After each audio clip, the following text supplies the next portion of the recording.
खुदावन तमाम अक़वाम को खुदा की बादशाहत की अब्दी सलामती में बाहम फराहम करेगा। हमारे लिए आज की पहली तिलावत इशाया नबी का सहीफ़ा, उसका 2 बाब, 1 से 5 आयत मुक़द्दसा। वो कलमा जो इशाया बिन आमूस ने यहूदा और यरूशलेम की बाबत रोया में पाया, आखिरी दिनों में ऐसा होगा कि खुदावन के घर का पहाड़ पहाड़ों की चोटियों पर उस्तवार किया जाएगा और पहाड़ियों से बुलंद किया जाएगा, और तमाम उम्मतें उसकी तरफ रवाना होंगी। और बहुत सी कौमें आएंगी और कहेंगी, आओ हम खुदावन के पहाड़ की तरफ यानी याकूब के खुदा के घर की तरफ चढ़े, और वो अपनी राहें हमको सिखाएगा, तो हम उसके रास्तों में चलेंगे। क्योंकि सहून से शरीयत और यरूशलेम से खुदावन का कलमा सादिर होगा। वो बहुत सी कौमों के दरमियान अदालत करेगा और बहुत सी कौमों का इन्फिसाल करेगा, और वो अपनी तलवारों को तोड़कर फाले और अपने नेज़ों को दरांतियां बनाएंगी। फिर कौम पर कौम तलवार ऊंची ना उठाएगी, और वो फिर कभी जंग की मश्क ना करेंगे। ए याकूब के घराने, आओ हम खुदावन के नूर में चलें। पाक कलाम के पढ़े और सुने जाने पर खुदा की बरकत हो। ज़बूर 122 जमायती जवाब। मुझे खुशी हुई जब उन्होंने मुझसे कहा कि आओ हम खुदा के घर चलें। मुझे खुशी हुई इसलिए कि उन्होंने मुझसे कहा कि आओ हम खुदा के घर चलें। ऐ यरूशलेम, हमारे पाँव इस वक्त तेरे फाटकों में हैं। जमायती जवाब। मुझे खुशी हुई जब उन्होंने मुझसे कहा कि आओ हम खुदा के घर चलें। ऐ यरूशलेम, तुझे शहर की मानद पुख्ता एहतियात से तमीर हुआ है, वहाँ कबाइल खुदावन के कबाइल जाते हैं। जमायती जवाब। मुझे खुशी हुई जब उन्होंने मुझसे कहा कि आओ हम खुदा के घर चलें। मैं अपने भाइयों और रफ़ीकों की खातिर कहूँगा कि तुझ में सलामती हो।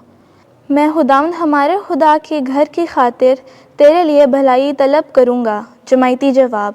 मुझे खुशी हुई जब उन्होंने मुझसे कहा कि आओ हम खुदा के घर चलें। हमारी निजात नज़दीक है। हमारे लिए आज की दूसरी तिलावत मुक़द्दस पौलुस रसूल का ख़त रोमियो के नाम, उसका 13वां बाब, 11वीं से 14वीं आयत मुक़द्दसा तक। ए भाइयों, तुम जानते हो कि अब वो घड़ी आ पहुंची है कि तुम नींद से जागो, क्योंकि जब हम ईमान लाए उस वक्त से हमारी निजात अब ज़्यादा नज़दीक है। रात गुजर गई है और दिन निकलने के करीब है।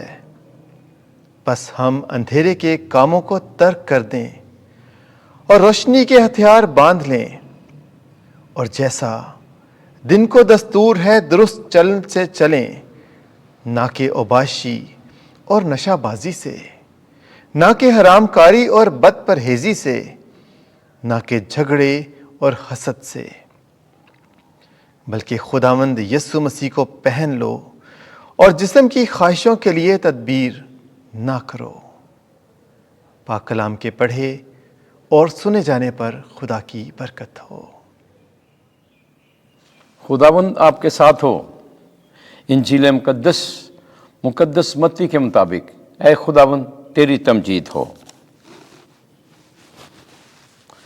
24वां बाब 37वीं आयत से 44वीं आयत तक। जागते रहो ताकि तुम तैयार रहो। उस वक्त यीशु ने अपने शागिर्दों से कहा, जिस तरह नूह के अयाम में हुआ उसी तरह इब्ने इंसान की आमद होगी। क्योंकि जिस तरह तूफान से पहले के अयाम में लोग खाते पीते और ब्याह करते और ब्याहे जाते थे, उस दिन तक कि नूह कश्ती में दाखिल हुआ और बेफिक्र रहे, ता वक्त के तूफान आकर सबको बहा ले गया। उसी तरह इब्ने इंसान की आमद भी होगी। उस वक्त खेत में 2 होंगे, एक ले लिया जाएगा और एक छोड़ दिया जाएगा। 2 चक्की पीसती होंगी, ایک لے لی جائے گی اور ایک چھوڑ دی جائے گی۔ پس جاگتے رہو، کیونکہ تم نہیں جانتے کہ تمہارا خداوند کس دن آئے گا۔ لیکن یہ تم جانتے ہو کہ اگر مال کے مکان کو معلوم ہوتا کہ کس گھڑی چور آئے گا تو البتہ جاگتا رہتا اور اپنے گھر میں نقب لگانے نہ دیتا۔ اس لیے تم بھی تیار رہو، کیونکہ جس گھڑی تمہیں گمان بھی نہ ہوگا ابن انسان آ جائے گا۔ انجیل مقدس کے وسیلے سے ہمارے گناہ معاف کیے جائیں۔ اے مسیح، تیری ستائش ہو۔